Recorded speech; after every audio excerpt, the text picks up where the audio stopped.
भाई आप भले एनिमे रिव्यू ना देखो, लेकिन हमने वीडियो के एंड में कुछ बिहाइंड द सीन्स रिकॉर्ड किए हैं जो आपने आज से पहले किसी एनिमे वीडियो में नहीं देखे होंगे। तो उन्हें मेक श्योर करना और प्लीज देख के जाना। 101% आपको मजे आने वाले हैं।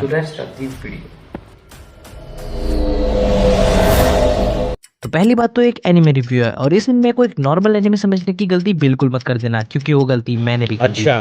और हाँ, खासकर ये एनिमे उन 14 साल के बच्चों के लिए तो बिल्कुल भी नहीं है। तो गाइस, ये कोई कंपलसरी बात भी नहीं है कि केवल 14 साल के बच्चे इस एनिमे को नहीं देख सकते, चाहे आप कितने भी बड़े हो चुके हो, चाहे आप 15, 16, 18, 20, 25, 50 साल के भी हो चुके हो, लेकिन अगर आपका दिमाग एक बच्चे की तरह है तो आप इस एनिमे को ना ही देखो तो अच्छा होगा। बल्कि कुछ ऐसा हो जाएगा, क्योंकि इसमें एक डीप फिलॉसफी दिखाई गई है और काफ़ी ज़्यादा हिस्टोरिकल ड्रामा दिखाया गया है, तो आपकी समझ के बाहर भी हो सकता है और आपकी समझ के अंदर भी हो सकता है। अगर आप एक मैच्योर इंसान है तो इस एनिमे को जरूर से देखना है, लेकिन अगर आपका दिमाग एक बच्चे की तरह है तो इस एनिमे को ना ही देखो तो अच्छा होगा।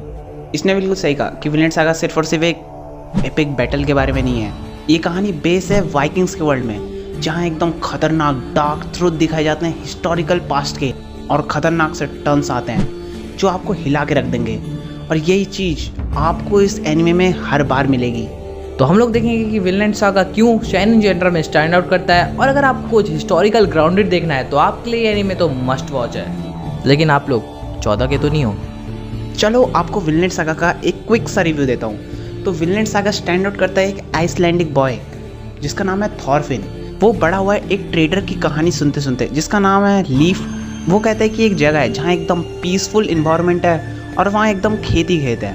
उसे वो कहते हैं विनलैंड सागा, और वो वहाँ जाना चाहता है। तो फिर कुछ एपिसोड बाद ही उसके फादर की डेथ हो जाती है, और फिर वो अपने फादर का रिवेंज लेने के लिए एस्कलाड के पीछे चले आता है। और उसके आगे की कहानी आप जान जाओगे जब आप एनिमे को देखोगे। तो वो अपने फादर का रिवेंज लेने के लिए कैसे एक्सलाट के पीछे जाता है, और उसकी वजह से उसे कितनी सारी मुश्किलें झेलनी पड़ती है, उसे काफ़ी सारा दुख होता है, और लास्ट में जाके उसको बहुत सारे रियलाइजेशन भी होता है कि मैंने इतने सारे मासूम लोगों की जान तो ले ली, लेकिन तब पछताए होत किया जब चिड़िया चुग गई खेत। इसलिए आपको भी अभी मेहनत करनी चाहिए अपने गोल्स पे। ये एनिमे मकोटो युकिमुरा के मांगा पे बेस है, और जो भी इसमें हिस्टोरिकल सीन डाले गए हैं वो सिर्फ ऐसे ही नहीं डाले गए हैं, वो मोटिवेशन दिखाते हैं हर एक कैरेक्टर की, और वो डेवलपमेंट करते हैं। और जितने भी हिस्टोरिकल सीन आप देखते हो उनमें से कुछ कुछ असली होते हैं और कुछ कुछ फैंटेसी होते हैं। और विनलैंड सागा इस थीम को भी एक्सप्लोर करता है कि कैसे हम एक वायलेंट वर्ल्ड में एक पीसफुल एनवायरनमेंट, और जैसा कि मैंने बोला कि ये एनिमे 14 लोगों के लिए नहीं है, मतलब 14 साल के बच्चों के लिए नहीं है, क्योंकि इसमें बच्चों को लगेगा कि सिर्फ वो रिवेंज ले रहा है थॉरफिन अपना, लेकिन ऐसा कुछ भी नहीं है एनिमे में कि एक ट्रू वॉरियर होने का क्या मतलब होता है और कॉन्फ्लिक्ट से अपनी जगह बाहरी दुनिया में कैसे बनाए, ये भी हमें इस एनिमे में पता चलता है। अब बात करते हैं विनलैंड सागा के मोस्ट एक्साइटिंग एस्पेक्ट के बारे में, जो है फाइटिंग, जिसका इंतजार आप सब कर रहे होंगे, मतलब 14 इयर्स वाले सब कर रहे होंगे। ये एनिमे डिलीवर करता है वायलेंस के साथ साथ most intense and well choreographed action scenes, जो आप सभी ने और किसी एनिमे में नहीं देखे होंगे। और विट स्टूडियो ने इसमें तो 4 चांद लगा दिए।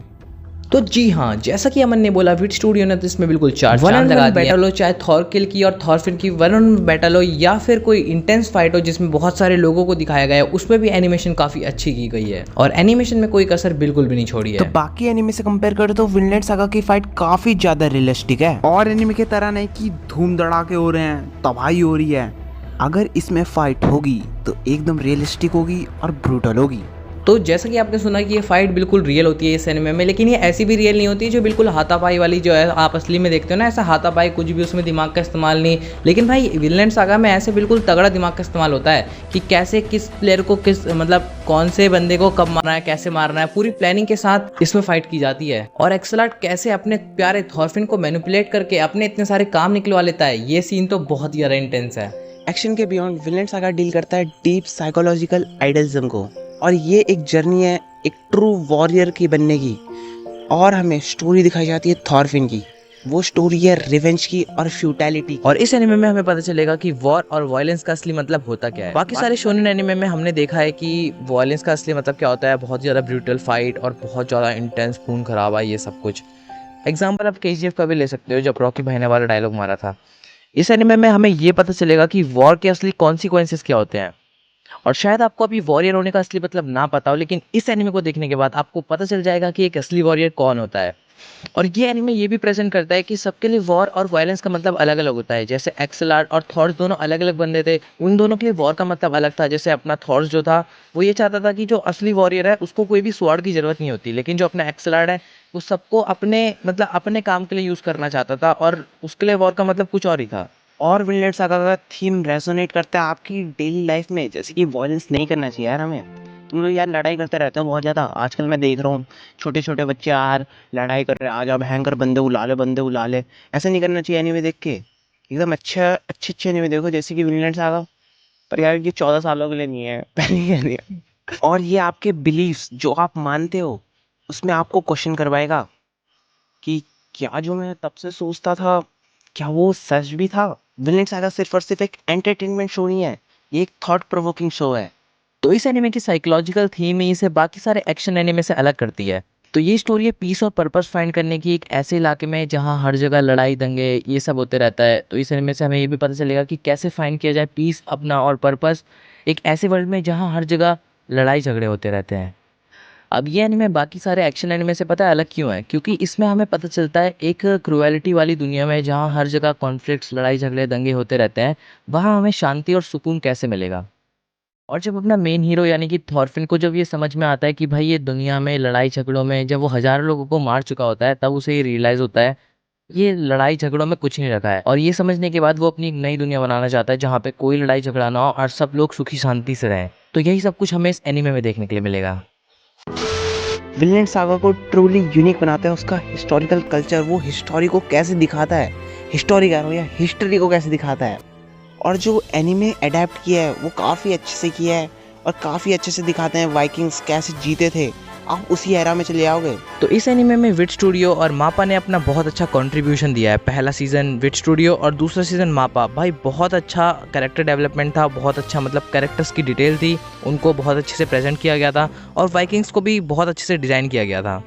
और हाँ, एनिमेशन देख के लग रहा था कि भाई हम हिस्ट्री में जा चुके हैं और हिस्टोरिकल जो चीज़ें थी उनको देख के भाई काफ़ी ज़्यादा मज़ा आ रहा था। हिस्टोरिकल एनिमे से कंपेयर करूँ तो और सारे हिस्टोरिकल एनिमे का तो पता नहीं, पर विनलैंड सागा काफ़ी ज़्यादा अच्छे से हिस्ट्री को दिखाता है और छोटे छोटे ग्लिम्स देता रहता है, जो रियल इवेंट्स हैं उनके छोटे छोटे ग्लिम्स देता रहता है और इससे इंटरेस्ट ना बना रहता है बना। इस एनिमे में हमने जाना कि कैसे इस एनिमे में बहुत अच्छे से हिस्ट्री को इलस्ट्रेट किया गया है और हिस्ट्री के जो वाइकिंग्स थे उनके बारे में कितना सब कुछ बताया गया है और जो पुराने हिस्टोरिकल इवेंट्स थे वो भी इस एनिमे में काफ़ी अच्छे से दिखाए गए हैं।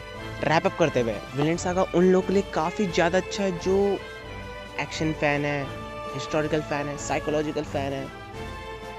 और अगर आप ये सब फ़ैन हो तो आपको ये बहुत अच्छा है। रैप अप करते हुए विनलैंड सागा उन लोगों के लिए एक मस्ट वॉच एनीमे है जो एक डीप इंगेजिंग हिस्टोरिकल थीम में कोई एनीमे चाहते हैं और इसकी इंटेंस फाइट और साइकोलॉजिकल थीम इसे सेनेन जॉनरा में स्टैंड आउट करवाती है। तो मैं कुछ बोलूँ इससे पहले अपने आप से क्वेश्चन पूछो, कहीं आप वो 14 साल के बच्चे तो नहीं है जिसको एनिमे के बारे में कुछ तो समझ में आता नहीं है और बस उसको फाइट सीन्स और यही सब चाहिए कि भाई ज़्यादा से ज़्यादा एक्शन वाली पावर्स हों, ये कलरफुल वाले रेज निकले, वो मर गया ये मर गया। अगर आप इन सब से आपकी थिंकिंग है तो भाई आप लोग इस एनिमे को मत ही देखना। लेकिन अगर आप एक मैच्योर इंसान बन चुके हो और मेंटली दुनिया में प्रेजेंट हो तो आपके लिए एनिमे बेस्ट रहने वाला है। तो इस वीडियो में हमने थोड़ा सा ट्राई किया सिनेमेटोग्राफी का एनिमे की वीडियो के साथ और कमेंट करके बताना भाई कैसा लगा। थोड़ी बहुत मेहनत लगी है, 3 दिन से कर रहे हैं भाई, कभी बारिश जा रही है, कभी अच्छा सीन नहीं आ रहा पीछे, तो कभी बादल वहाँ मेहनत कर रहे हैं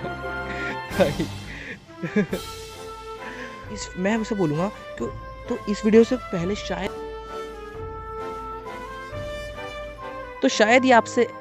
शायद ही आज से पहले आपने कोई ऐसी वीडियो देखी होगी जिसमें आपको ये सिनेमैटिक लुक देखने के मिला, वो भी एनिमे की वीडियो के साथ। भाई कभी कभी बादल आ जा रहे थे, वो नींद खराब कर दे रहे।